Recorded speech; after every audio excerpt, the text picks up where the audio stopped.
Folks, welcome to Everything Pro Wrestling.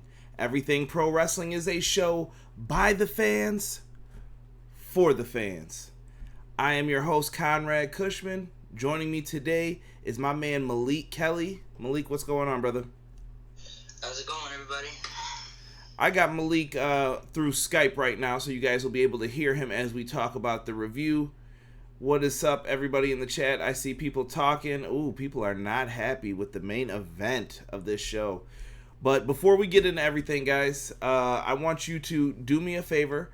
Make sure you guys are checking out the content. Make sure you guys are leaving a like on the video. Helps out greatly. And at the same token, make sure you guys are checking out the links in the link tree below. It links you to all my podcasts, YouTube, Twitch. Everything is there for you, so that way you guys can find it. Connor, what's up? DP, what's going on? Malik Kelly is joining me today for this review, so hopefully you guys enjoy this. And my SummerSlam goal, it's actually at 448, so make sure that you guys are checking out the content. One person said they can't see me. Can everybody else see me? Is this not going right again? Because I had problems with this before with this. Is your camera not working? No, it says it's on. Everybody else is talking. Let me, I'll go on YouTube and look, see if I can see it. All right, see? Goober says he sees me, so I don't think that's the problem then. Somebody else sees me. I don't know why PR Nightmare can't see me, unless my head's just not in the view. But anyway, guys, we are here to, see, everybody says, you are not John Cena. I see you, bruh. All right, so everybody sees me. PR Nightmare, I don't know why you can't see me. I don't know what you're watching me on either, though, what device. So, Rob, make sure you help him out with that, please, good sir. All right. I'm sorry. Uh-oh. Yeah, I can see you. All right. Maybe it's probably just his camera. All right, well, anyway, guys, make sure you like the video. Comment down below if you're watching this after the fact. We're going to talk some Extreme Rules, go over everything that happened on the show, kind of give some thoughts on maybe some future things. Malik Kelly is with me, and we are going to talk and live chat. I want you guys to be live in there. Tell me what you thought. That's Malik right there, Narcolepsy Boy 94. He will be in here talking with us. Extreme Rules, though, guys. Extreme Rules 2019 came from the birth of Extreme, Philadelphia, PA. How can you not love the town of Philly and not think ECW, ECW? But let's get into some of this. Malik, I gotta kick it to you right away because guess what? I was knocked out, bro. Knocked out, and I missed the IC title match. So I don't have a grade for this. I know what happened in it, but I'm gonna kick it to you kind of just to speak about it. What did you think of Finn Balor versus Shinsuke Nakamura on the pre-show number 1? Well, I'm not gonna lie to you, brother. I didn't see it either because I was still at work. I didn't get off till 7 o'clock, so I didn't watch it either. So I have no review. I hadn't seen that Finn Balor lost the championship and Shinsuke won. So hopefully, from what I'm getting out of this and what I've been seeing is that they plan on adding Finn Balor to the club with AJ, Luke Gallows, and Anderson, which would be absolutely fantastic. That's what everybody's pretty much wanted anyway. So maybe that's what that holds for the future. That's what I'm kind of hoping. But unfortunately, I didn't get to see the match either. I was still at work, so I didn't get to leave until actually 7. So once I clocked out, I had to get on my phone and watch the pay-per-view until I was in the car all the way until I got home. So I didn't get to see the match. That's part of the problem with this, though, too. These pre-shows start so damn early. Who the hell wants to deal with that, man? I wish they would just put the pay-per-view time back to 8 o'clock like it usually used to be. Yeah, give people some time to get home and relax, dude. You have 2 matches on that people aren't going to be able to see. Now, I'm cool with missing the pre-show matches a little bit. Started too early for me, though, so I missed the IC title match. With that being said, though, I know Balor missed the coup de grace, and he ate a nasty Kinshasa to the back of his head, and that's how Nakamura became the Intercontinental Champion. I'm cool with this. Shinsuke Nakamura, in my opinion, is someone since the NXT days. When fans are singing your theme and you are over and you barely, he didn't wrestle. He wrestled enough, but he didn't wrestle all the time. He was over, and then WWE slowly ruined it with that freaking loss to Jinder Mahal, bro. And ever since then, I feel like this dude has been semi-cursed. And then I thought they were fixing him with the Royal Rumble, and then they just slowly, after that, nosedive Shinsuke Nakamura. Hopefully this is the chance to rebuild him back up. I think there's a lot you could do with Nakamura. We don't have a grade for this match since we've seen him. King says he's happy to see him get pushed again, or he hopes they do. PR Nightmare says the same thing. And Nakamura as the IC champion just feels right. Right, guys? I mean, that's how I feel about it. And I agree with what you said, Malik, about Finn Balor joining the club potentially. That's something that we could talk about a little later on in the show once again, too. But there's potential there as well. Finn... There's nothing to smile about if you're Finn Balor, man. And he's always smiling Finn, walking around happy-go-lucky. Mile Wrestling, what's going on, brother? Oh, Bryan versus Nakamura. That'd be a good match, too. But let's get into this Cruiserweight title match, Malik. When did you come in? On the main card, or did you get to see this match, too? I came in right on the first card for the main card, so I didn't get to see this either. So, I know, like I said, I know who won and everything, but I usually don't, honestly, I'm not gonna lie to you, I usually don't watch pre-shows, to be honest, so... I didn't see the match. I'm not mad at you, bro. I completely get it. Cruiserweight Championship match. We had Drew Gulak, who competed at the Evolve show yesterday, which I haven't checked out on one of my podcasts this week. That will be the review. I will review the Evolve show. I haven't looked at it yet, so give me some time on that, guys. But we had Drew Gulak versus Tony Nese. I thought that this was an excellent match. I thought it was, I should say excellent. I thought it was a good match. They went out there and did what they could for the time they had. 205 Live, we all know, is kind of not important. But at the same token, we know there's good wrestlers on there, so we're excited to see it. Drew Gulak gets the win with his Burning Hammer. I thought it was good. I gave that a B- for the show. I thought it was really good. I liked it. Good stuff. And to me, I was like, okay, this started off all right. Let's see what the main card goes into. We get a notification from WWE on Twitter a little before this that said the opening match is going to be Shane McMahon and Drew McIntyre versus Roman Reigns and The Undertaker. What was it? The Graveyard Dogs? Was that their tag team name? That's what somebody was writing. That's what they were like saying. The Graveyard Dogs. I just laughed at it, dude. I don't know what else to say to that. Live chat. Did you like that name? The Graveyard Dogs? Was that one for you? Shane McMahon and Drew McIntyre, though, they came in and did their thing in this match. Malik, what did you think of this one? I actually was entertained by it, man. I thought it was very well done. Taker looked very good in this match. I know it was still a tag team match, but he looked very good in this match. I was very impressed by his performance.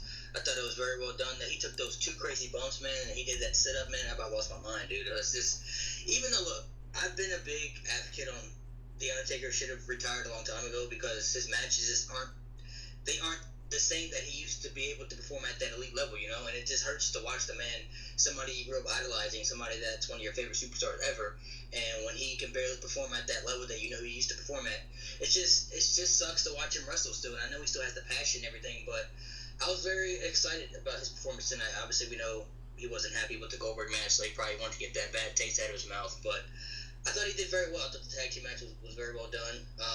Maybe this leads to a match with him at SummerSlam. I have no idea, but he looked very good, man. I was very impressed. I thought, he took them two crazy bumps, did that sit up, and even though he's still older, he's still the Undertaker. He still has that aura to him. He still has that legendary. I don't know how to explain it. You know what I'm talking about. The aura. Yeah, he just still has that, man. He's still the Undertaker, so it was just like, I thought it was very good. I thought it was very good. I liked the little homage of respect they gave him after the match. Like they had him send off after the match and everything. So I thought it was very good. Oh, DP's wondering if we see Undertaker McIntyre at SummerSlam. I did see an ad of a casket match between those two. Maybe that's something they're throwing out there. I don't know how good Taker's feeling, but I heard he was happy after this match. So am I the only one who thought he looked pretty good? Because I thought he looked good in this match. Well, I think a lot of other people, they look like they're saying they were happy with the match. Let me put this in here. So my notes say this. Well done. The first tag to Taker, showing Shane trying to get away from him, I thought made Undertaker look like a beast. Also, this was kind of his redemption for that match against Bill Goldberg. The Elias coming out, striking Taker with a guitar. Good spot. Way to get Elias featured on the show and trying to make sense of the relationship Shane McMahon has been building up. And then at the same time, I really thought they had great camera work in this match. The part where we were talking about where he sat up that you brought up. And they thought it was over. I love the camera shot too. I did reaction when Taker was doing the thing with his throat and Drew McIntyre like popped up in the back. Dude. Yes. That was an excellent camera shot. So shout out to the WWE cameramen for that, because when Drew popped up, that was really good work, and I wish they would have caught it a little bit better with Roman Reigns hitting the spear, because Taker looked like he was going to turn around and get the Claymore kick of his life, and they were going to lose that way. But the spear happens, and then Shane McMahon eats a tombstone, which Taker did struggle with. But if you guys listen to me each and every week, you guys know I've been saying this for a while. Undertaker has to be in there with some young bucks who are going to be able to bump for him. They're going to be able to do stuff to make the Undertaker look good. So that, to me, is the key in the Undertaker having success with what he's doing. But other than that, man, I really thought this was a good match. I gave it a grade of a B. Great work. And I was happy to see the Undertaker perform like that. I think it was a better role for him. Better usage of the Undertaker. I know we want to see those legendary matchups still, but I don't think it's worth it. Let him go in there with a Daniel Bryan or Drew McIntyre, a younger guy who can bump for him and make him look good, and his matches will be 10 times better.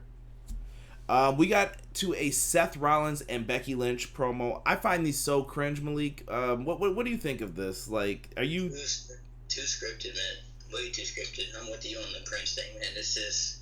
I get they're a couple and everything, but it's just... It's too... You can just tell it's too scripted. Am I wrong about that? Like, am I the one who feels that way? No, you're not wrong about that. It's cheesy, bro. It's like, I don't know. I don't want to see that. That's basically what I'm putting. Let me ask you a thing about this. I was talking to somebody about this. Do you think if Rollins and Becky, well, obviously they can't make Becky a heel because she's too over people, but like if they were like a heel, I think if they were a heel like group, like kind of how like Edge and Lita was, I think it would work a lot better because back in those days, those two had a lot of heat, and they were always featuring good things. They worked with each other better as heels. You know what I mean? So I feel like maybe if they were heels, they could be a lot better. But I don't think anybody would want to boo Becky Lynch, so it wouldn't work. So I just the whole them two being together thing, I'm not feeling it, man. No, I'm with you on that, and I do think that this goes back to like classic booking. When people say they hate Jim Cornette and those old guys, they do bring up stuff like this to where the heel should always have like the beautiful looking manager, not the baby face, because that gives you even more reason to hate the heel. Like, why does he have that girl? Why is she with him? He's a douchebag, blah, blah, blah. That gives you something to fight over later. And with this relationship, it's just they're baby faces and they're cheesy, and you know they're going to dominate a team, especially who they're facing. But we get over that. We get this promo for Raw Reunion, Malik. What do you think about Raw Reunion coming up here? Like, are you excited for this? This seems like a Legends build-up show. Yeah, I mean, I'm excited for it. Obviously, they're doing it for ratings and views because that's what they desperately need right now. So, I mean, anytime they advertise Stone Cold Steve Austin for a show, I'm watching. So, I mean, it's Stone Cold Steve Austin. So, I'm not going to act like I'm not excited to see Stone Cold Steve Austin. And then they got other legends coming in, Hulk Hogan, Shawn Michaels. There were a couple other ones I don't remember off the top of my head, but Stone Cold I know was the main one because I seen him retweeted on Twitter. So that could be, you know, it's basically I guess like a legend show. Basically, that's what I'm getting from it. So I think it could be pretty cool. Obviously, like I said, they're doing it for ratings and stuff, which they need. My bad to cut you off real quick here, Malik, but somebody's kind of responded to us. Mao Wrestling says Raw Reunion needs to be what Raw 25 should have been. I agree. I agree with that. King says it better not be like Raw 25. I'm trying to figure out what I would like to see Stone Cold do, though. I don't want to see him do something with Vince. I'd rather see him do something with somebody else, like Becky Lynch or something. Cool. And Malik, coming up too, we've got supposedly, I don't know when Heyman and Bischoff are starting. Maybe they have, maybe they haven't. But what do you think these guys are going to have to do? What kind of impact do they want to have? Because maybe they already scripted this out to put someone else over. Well, we spoke about it on my channel before. I'm excited for this, and I'm going to take you back to my time. You know, I grew up in the Ruthless Aggression era, so I'm excited that Paul Heyman's taken over for Monday Night Raw because if you look back at the time between like 2002, 2003, when I believe he was the head creative of writing, he had superstars on that he wanted to run, like guys like Edge, Eddie Guerrero, Chris Benoit, Rey Mysterio, John Cena, a lot of guys who were very, very young, and a lot of guys that, from what I heard, a lot of people on Raw didn't really see as superstars or really valued as much. And Heyman was like, okay, well, give me these guys, and I will use them and make them superstars on the show. And SmackDown, to me, was always the best show because those guys were so good, and they were always over. I mean, the talent that he had on the show was great, and I think him being on Raw, I think it's going to help benefit a lot of people. A lot of people who are misvalued. That a lot of people, that we want to see on the show that don't really get used as much. I think it could be very good to them. Even though people like the Seth Rollins and the Becky Lynch and the Drew McIntyres who are on the shows, that can help benefit those too, because he's probably going to be very high and pushing for those guys too. So I'm excited for that. We'll have to see, because is Heyman's thought process the same? Because he always believed in pushing younger talent over the older talent. Well, I mean, he did say, correct me if I'm wrong, but then he said that when he writes storylines, he likes to write the ending first before the beginning. Yeah, most storyline writers do, though. Good ones, at least, you know what I mean? Like, I think WWE's just been kind of rolling with whatever they got at this point. Yeah. With Bischoff, though, Bischoff has good ideas. We saw him have great ideas in WCW, but he also had bad ideas that I think kind of killed the company, too, so... But I feel like if you listen to his podcast with Conrad Thompson, shout out to Conrad Thompson, who followed me on Twitter, too, I think that maybe he's... how do I want to put this? I feel like he wants to show that he's learned from his mistakes. Because he talks about them so often, and Conrad's taking him to task, like, why did you do this? Why did this happen? And Bischoff sometimes can explain it very well, and other times he can't. So, like I said, I'm taking the wait-and-see approach. WWE's out of free passes with me. So, this is the wait-and-see approach. I hope they take over tomorrow. Hawk just brought it up in the chat that they are going to possibly be taking over after this pay-per-view. Change the setup and bring Pyro back, DP says. So a lot of people are into this. Keep the comments coming, guys. Let's get into this next match real quick. We had the Raw Tag Titles, Revival, Usos. I thought this was a good, solid tag team match. Revival retained after a Shatter Machine. I gave it a B-. I'm not going to really dwell too much into this.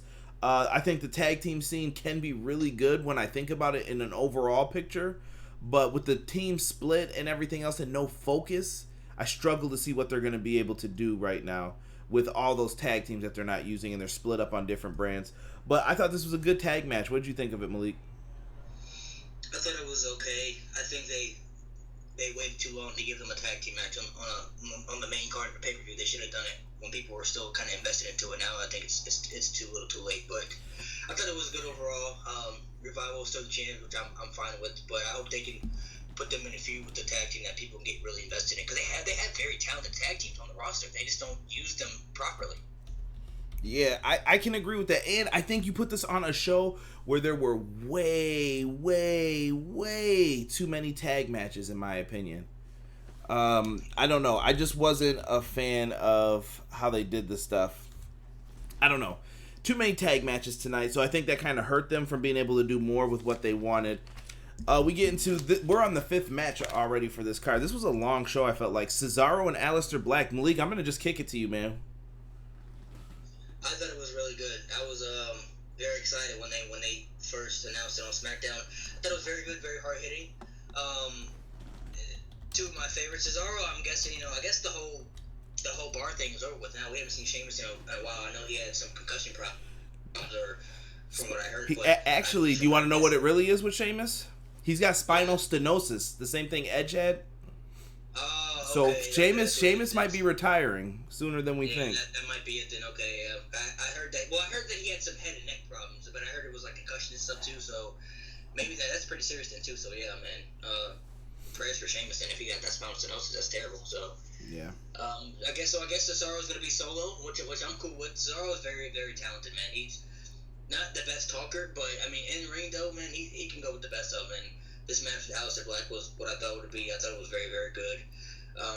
What I was hoping out of this, which we probably won't see either, but I was hoping that Aleister would win, and then we would see a match between Aleister Black and Randy Orton at SummerSlam. Before I heard that Randy Orton, he also has neck problems too, so he might have that neck surgery. So I don't think that would happen either. So I'm interested to see what they do next with him, because I have no idea at this point, to be honest. I thought this was a really good match. Two hard-hitting people, and I think Cesaro was the perfect first person for him. Cesaro looked like he took Black to the limit. He ends up getting the victory here. I was very impressed with what happened. We got a lot of people in here right now watching us. Guys, if you first time joining, make sure you click the subscribe button. Your name's going to pop up across the screen. I'll give you a shout out. And also click that like button for me as well, guys. If you enjoy the content, get in the chat. Tell me what you thought of Extreme Rules. We are on Cesaro, Aleister Black right now. Aleister Black picked up the win. I gave it a grade of a B minus. We get to a backstage segment. Really not too much here. We had R-Truth Carmella looking for Hornswoggle in the 24/7 championship. Couldn't find him tonight, though. He was not around. And Alexa Bliss, Nikki Cross exchanged a gift, which was a t-shirt. And what else did we have here? Sorry, I had to approve your comment, Malik. And Street Profits. Street Profits showed up. I like them being backstage a little bit. I'm okay with it, and I like that they're at least acknowledging that they're the NXT Tag Champs, unlike they did with the War Raiders. So that's a tag team that they haven't used properly either. I don't know if I'm liking the Street Profits thing, to be honest, man. I feel like they're only doing it because I think they like their promo ability. Like, they can just talk about anything and try to have fun with it. Yeah, that's true too. I just feel like if you're on NXT though, you shouldn't be featured on the main show. It's kind of pointless to me. That's how I see it. Oh, Jared Simmons says he may be in the minority for thinking this, but he thinks Extreme Rules was better than Fight for the Fallen. Jared, that's a bold statement there. I'll share that once I get to the end with what I thought about it, but I'm not mad at you for thinking that. Nighthawk says, like Cesaro, but I don't think he will get the push he should have gotten by now. I think that Paul Heyman kind of owes him, so if he's on Heyman's brand, I could see it, man. Cesaro's a really good wrestler. You got to look at the talent in front of you and not the picture that you want to paint of, oh, he doesn't have charisma, oh, he doesn't have this, he doesn't have that. The man's good, bro. Period. Let's get to the SmackDown Live Women's Tag Title here. We had Nikki Cross and Alexa Bliss versus Bayley in a handicap match. Malik, once again, bro, quick thoughts on this one. I thought it was okay. I really wasn't invested too much into this, to be honest, but I thought it was okay. They did the best they could, so I thought it was very okay for what they did. I was very surprised to not see Sasha Banks show up. I thought they kind of teased it too much on Raw, so I thought what I was hoping for, I guess, was that she would show up, help Bayley, and then turn on Bayley, and then have her have a match at SummerSlam. But I mean, I guess that's just what I was hoping for. Don't you feel like we've been waiting for that for like 3 years though? Like, I feel like for 3 years I've been waiting for them to fight in like at SummerSlam, and I'm like, can we get this match or no? It's very overdue. I'm with you on that, but I thought the match was okay, man. I mean, I don't know about you, man. I'm surprised they haven't used Charlotte at all, man. I don't know what she's doing. Like, she's like over in catering, just chilling over there. You know what though? It's been a nice break from Charlotte.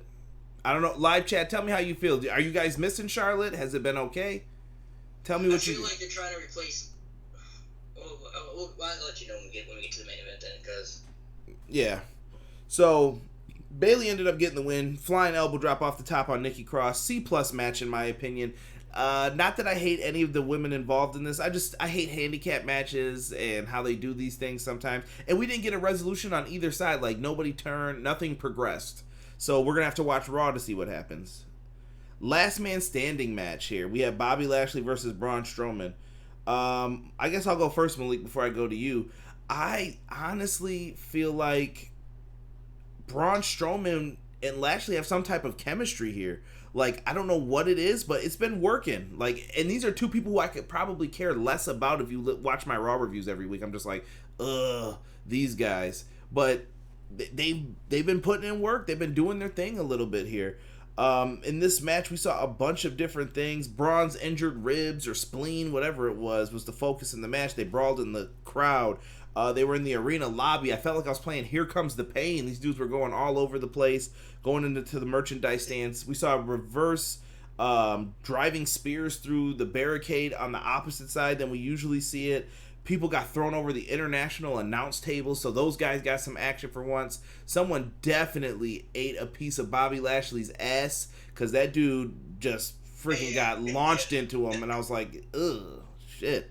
But, in the end, Strowman pushed Lashley through this platform underneath the stage, and it looked like a safe fall, obviously, but once you saw it happening, the fans were going nuts for it, because if you're there live, you're like, yeah, put him through that, and it's awesome when you get to see that happen. There were ECW chants in this league. Like, I gave it a B. I thought they did some good stuff. Strowman tears through a wall at the end like he's Jason Voorhees or something. I liked it.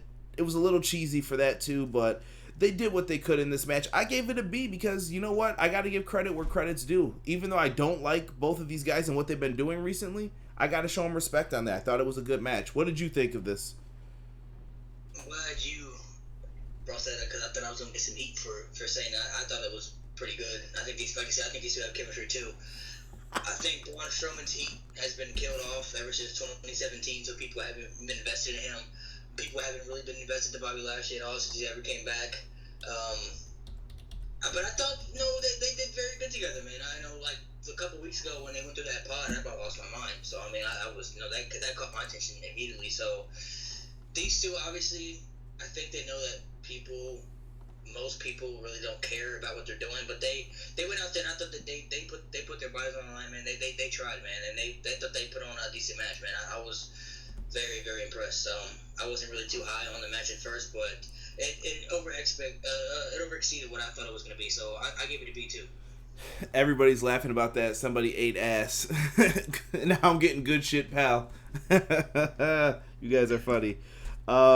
So we got the SmackDown Live Tag Title match. I thought this was really, really good too, Malik. What did you think of it? Really, really good. Not surprised the New Day won because I said I picked them to win because I said that all three guys were gonna have championships by the end of the night. So I thought it was very good. It was one of the matches that I was excited for in the beginning. So I thought it was very, very good.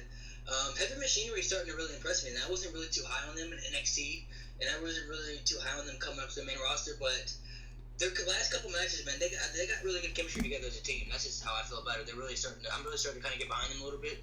And obviously, Daniel Bryan is one of the best. Hopefully, from what I want out of this, I want him to start going back to the singles competitor.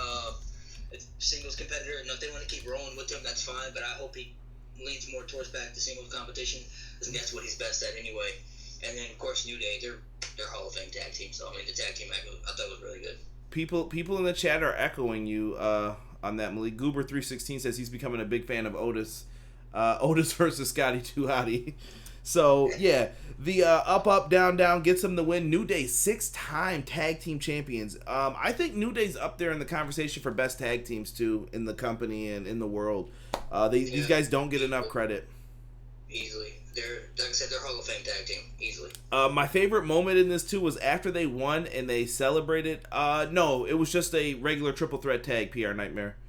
My favorite moment was after they got the belts, and I think it was Xavier Woods yelled, "Yeah, we got them all! We got them all!" And I was just laughing at that. I was like, that's something that a normal dude would say. So is it me or is it? I think it's He makes me laugh a lot because, like, when they did little promos, he just says, like, little random things, like, just out of nowhere. Like, this makes me laugh. Like, I'm with you. Like, he just says, like, little things. Did you like, know, right in the middle of the promos. When New Day first came out, I don't think people noticed a lot of their stuff were from Vine videos and all that stuff, like Kofi Kingston doing the Millie Rock. They were hip and up to date on things. I think that's why a lot of people like New Day. They're with the culture, the society, and everything else. My favorite spot in the match was Otis hitting the worm. I hear you, Connor, on that one. Let's get to match number 9, Malik. The U.S. title match. We had AJ Styles with Anderson and Gallows versus Ricochet. I'm sorry, did I give my grade for that? I gave it a B for that match. DP says he's had a lot of respect for Heavy Machinery. I want a Heavy Machinery win, but I'm not mad. I hear you, Mal. On that Otis fake dive made me laugh. Good stuff, boys.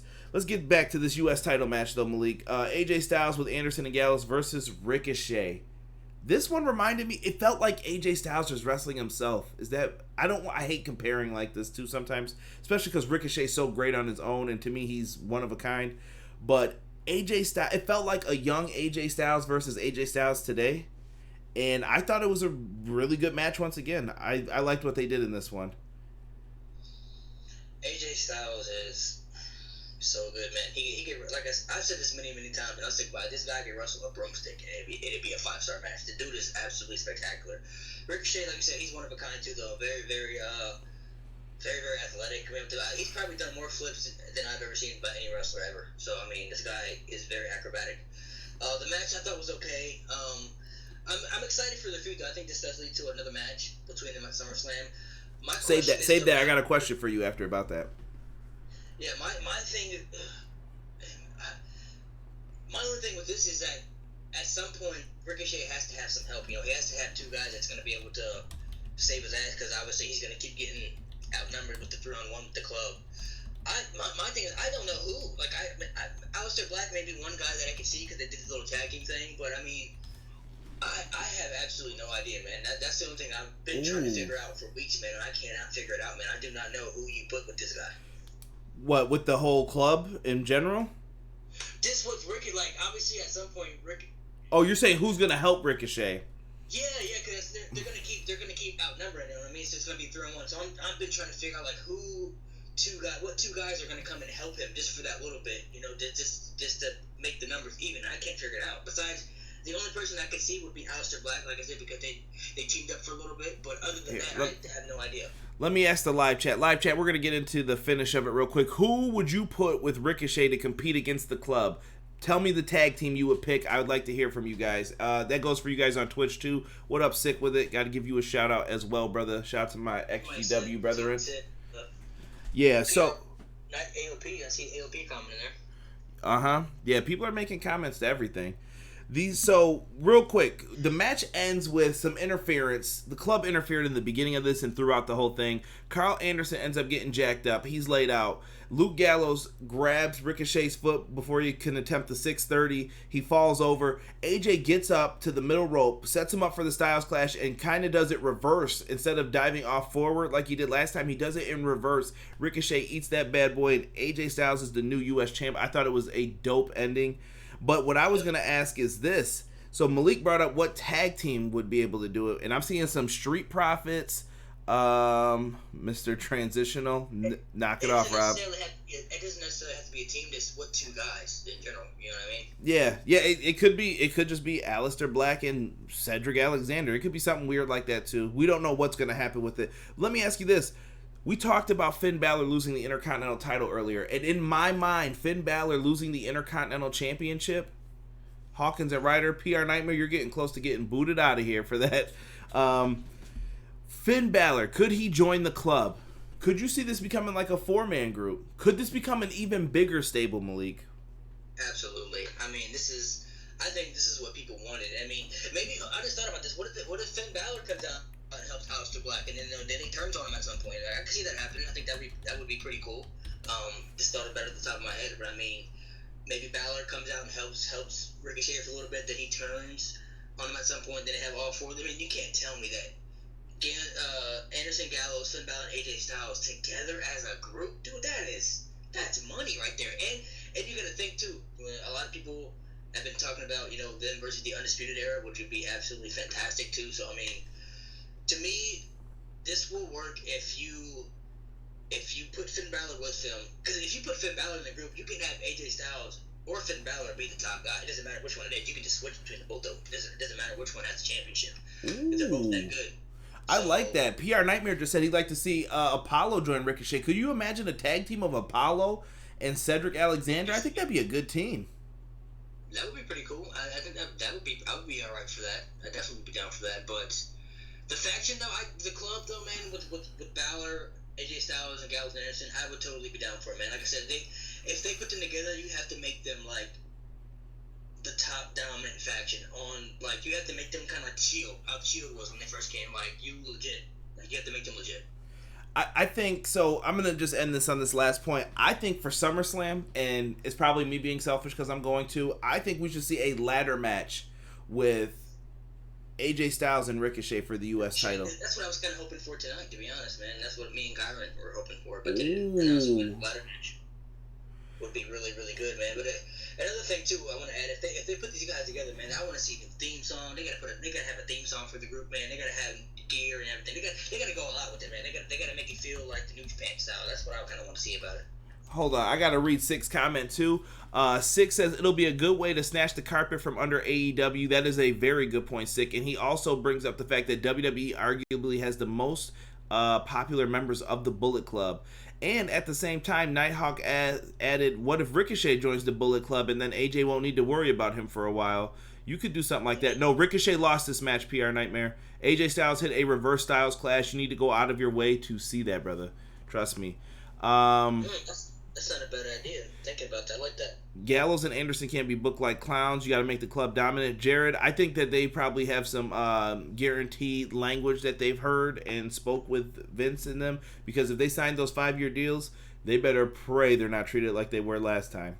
because they don't have too much time on their careers either. So the 5 years is a long time to sign with a company for. They're making everybody sign those long-term deals now, bro, because they don't want people jumping ship now. You know it. Let's get into this next match. I gave that a B as well. Dolph Ziggler versus Kevin Owens here. Dud. I gave a dud rating for this. It was a quick stunner. I don't care about Dolph Ziggler. Kevin Owens, a.k.a. Stone Cold Kevin Owens, I'm just taking the wait and see approach with this. I hope there's a bigger storyline involved. I don't know how you guys would feel about that. DP likes my ladder match idea. That's what's up, DP. Yeah, he hits the stunner. I don't know about this, man. Stone Cold KO. Hawk says time filler. I don't know how to feel about it. From what I've been hearing, they want to make Kevin Owens like the babyface Stone Cold version. But I mean, I hate when they try to make other superstars that make sense. Like, there's only one Stone Cold, bro. You can't recreate somebody like that, dude. That's once in a lifetime superstar right there. You can't create a Stone Cold. You can't recreate a Hulk Hogan, a Rock, a Mick Foley. You can't create Undertaker. Like, you can't create stars that have already been satisfied. You know what I mean? If they want Kevin Owens to be over as a huge babyface, I'm all for that. You know what I mean? But they have to make him his own. You have to make it just Kevin Owens. You can't just make him a Stone Cold Steve Austin Kevin Owens. Sick with it has commented back from Twitch, and he says, I still think Dolph Ziggler could be the man in WWE. You know how I feel about that. I gotta be honest. I think Dolph Ziggler's ship has sailed, though. Since, 2016, I just don't believe in Dolph Ziggler anymore. Like, when he pops up, I'm like, oh, you're just gonna lose. WWE has killed the enjoyment of him. Can I add something to that, too? The Dolph Ziggler thing? Mm-hmm. So, look, this is just my opinion about this. Dolph Ziggler, to me, is one of the most underrated, underappreciated superstars of all time. I don't care what anybody says. This guy is good overall on the mic, in the ring.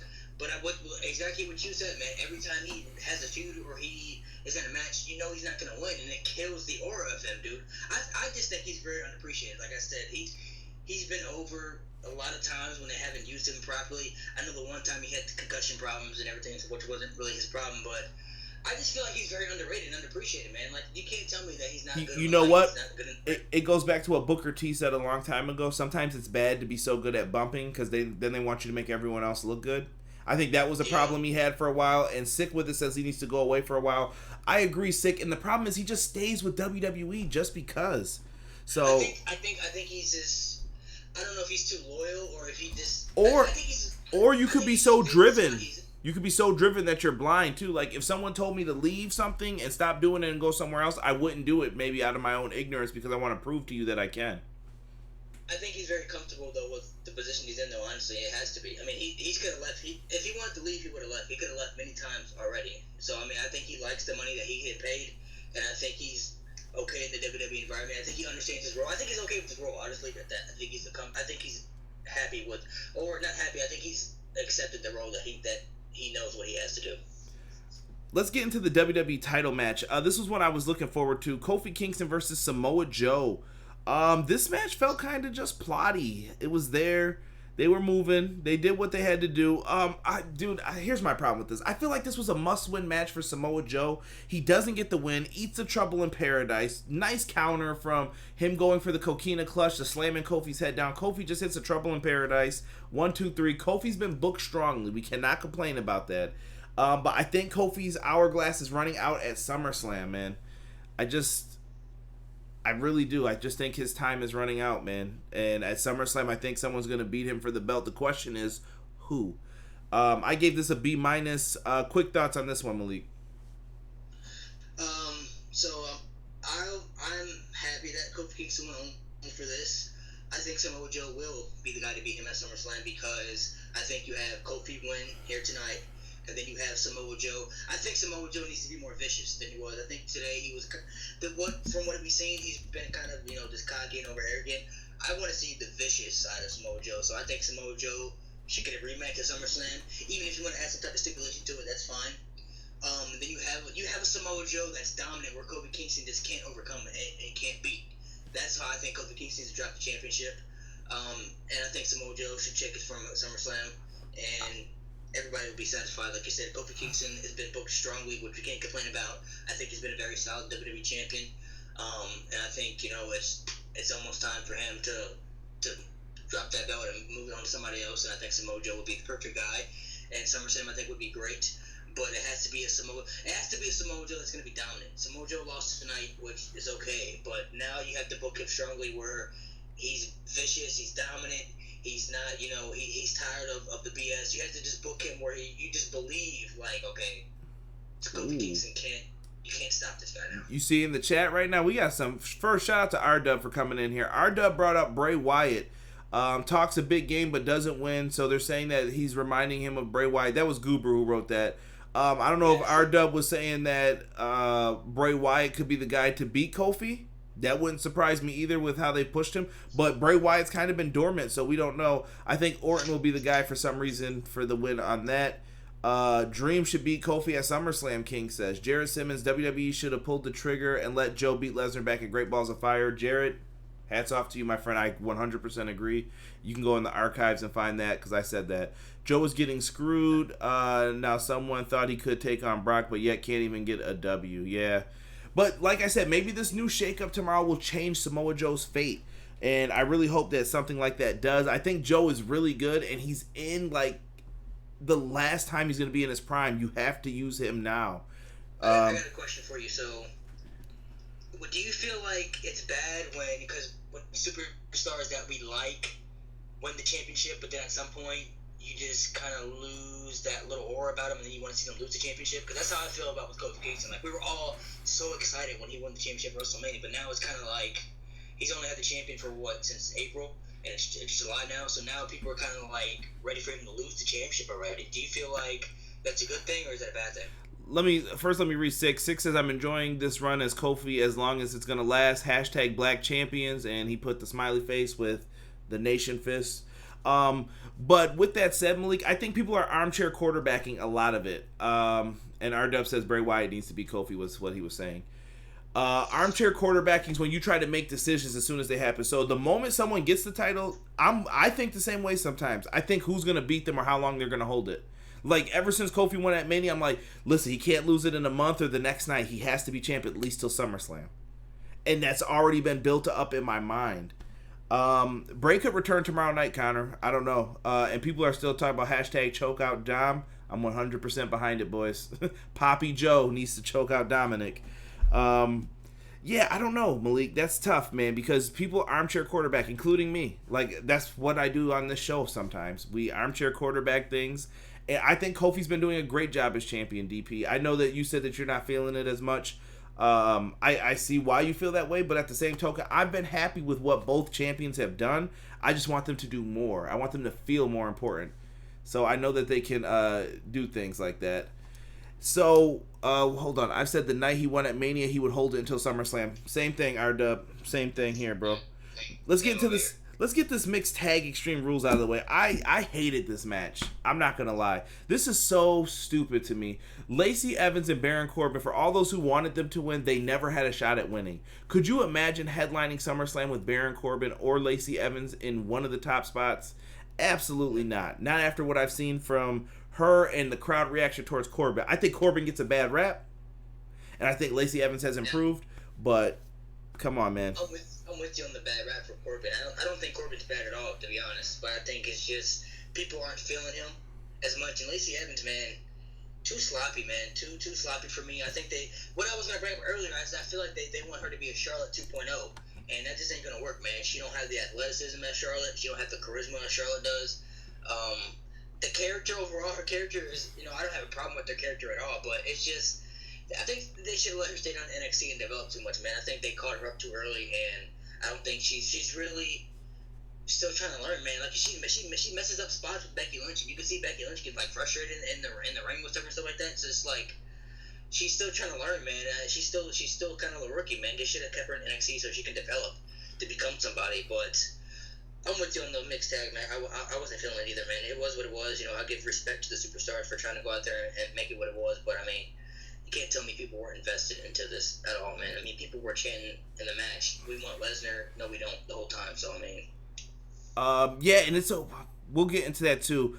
Was that your point about Charlotte that you wanted to make before, too? Because I just feel like Vince looks at her. She's blonde. She's tall. She has the Marine background. She's beautiful.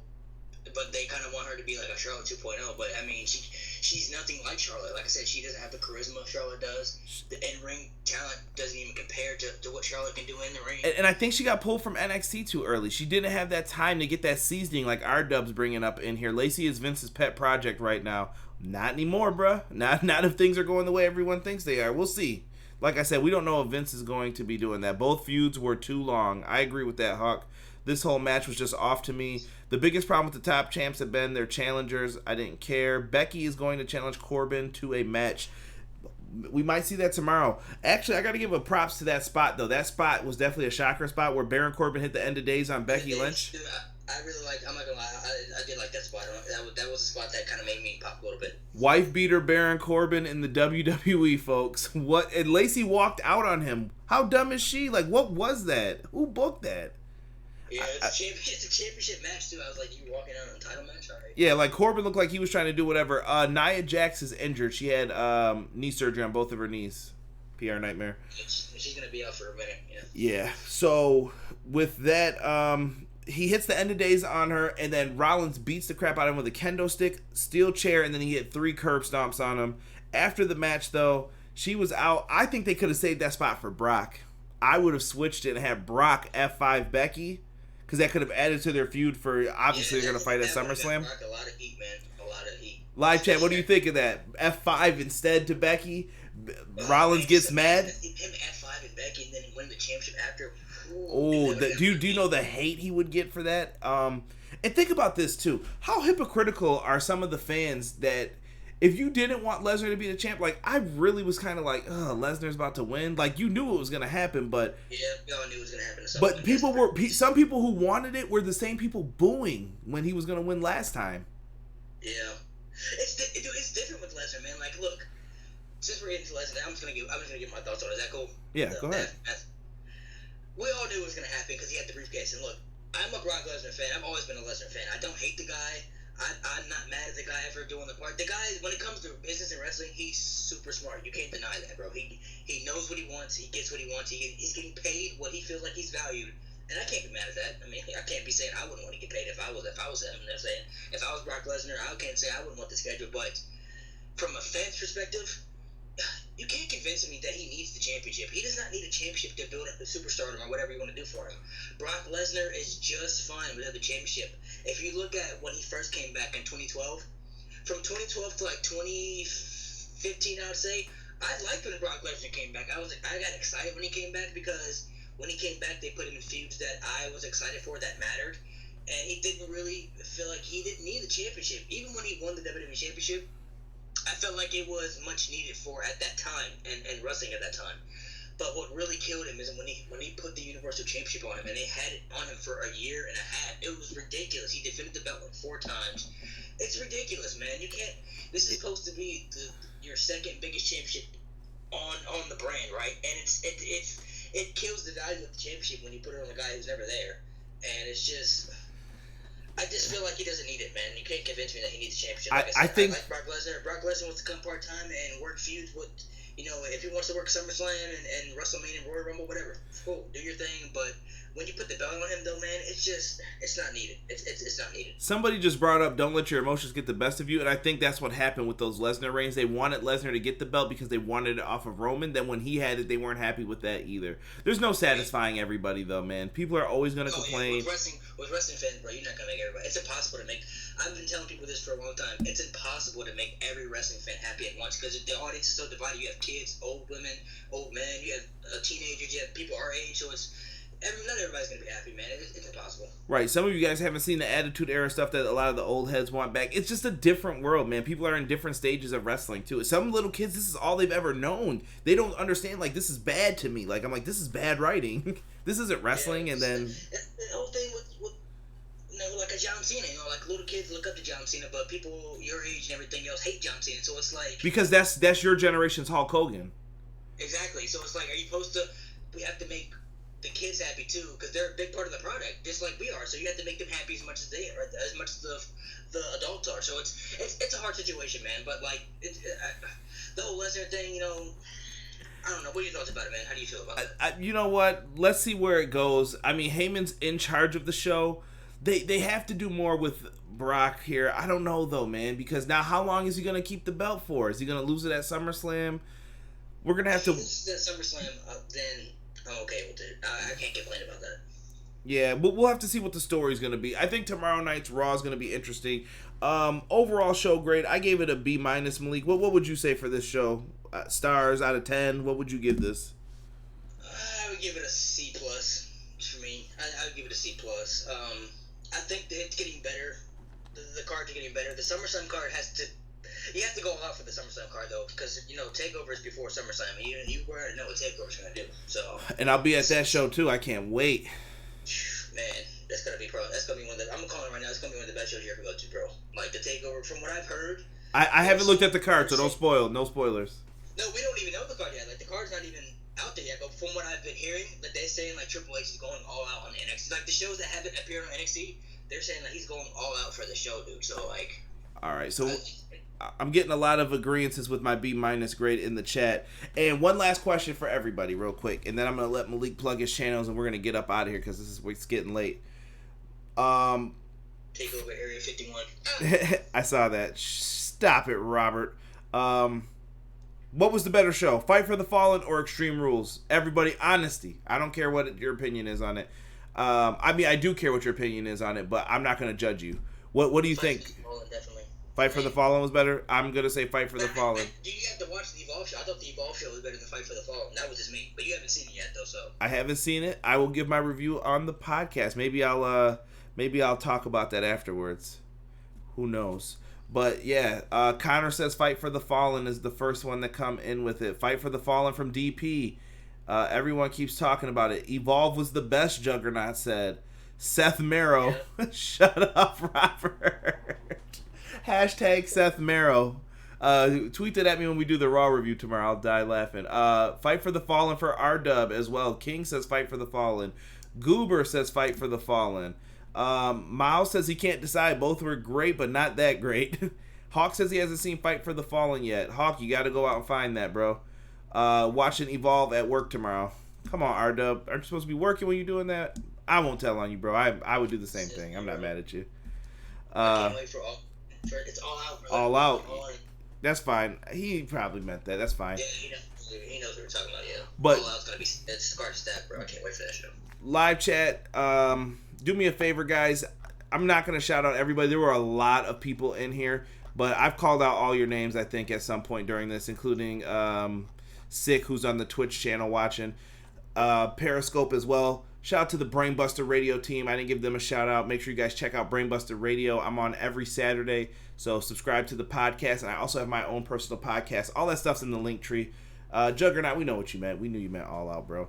Malik, plug away, my friend. Tell them about your YouTube channel, bro.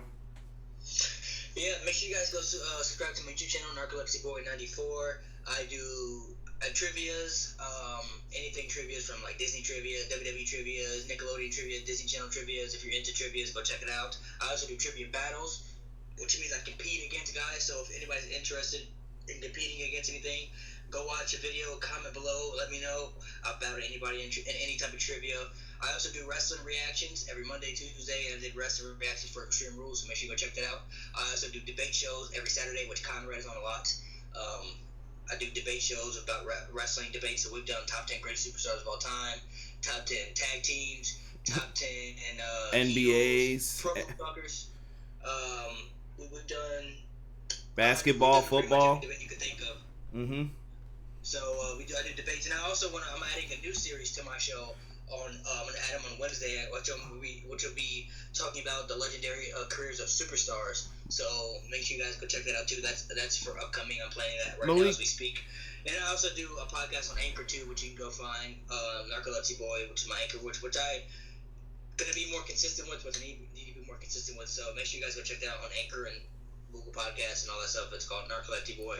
I do reviews on shows and wrestling shows and everything. So make sure you guys go check out my stuff, and appreciate you having me on the channel, man. No, all good. Malik is a jack of all trades. Malik, comment down there below, because Juggernaut's asking what's the link to your channel.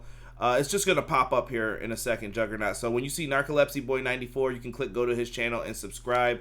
MJ is the GOAT, bro. So make sure you guys know that.